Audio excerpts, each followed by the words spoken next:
भारत और कनाडा के रिश्तों में एक बार फिर तनाव देखने को मिल रहा है। भारत ने कहा है कि उसने कनाडा से अपने उच्चायुक्त संजय कुमार वर्मा और दूसरे अन्य राजनयिकों को वापस बुलाने का फैसला किया है।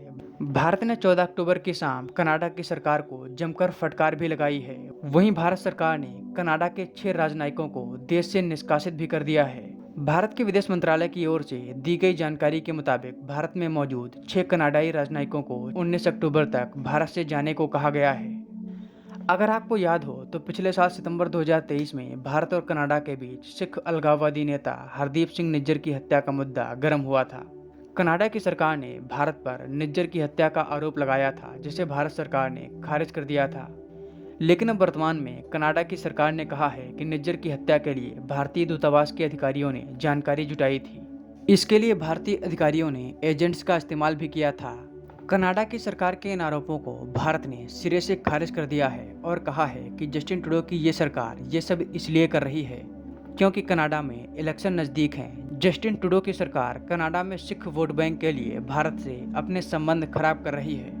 इस पूरे मामले पर फॉरेन एक्सपर्ट रोविंदर सचदेवा ने एएनआई से बात करते हुए कहा है कि कनाडा के प्राइम मिनिस्टर जस्टिन ट्रूडो अपने देश में वोट बैंक की राजनीति कर रहे हैं। मेरे ख्याल से जस्टिन ट्रूडो जो कर रहे हैं अभी डेफिनेटली वो वोट बैंक की राजनीति कर रहे हैं अपने देश के अंदर, एज वेल एज वो ध्यान भटकाने की राजनीति भी कर रहे हैं।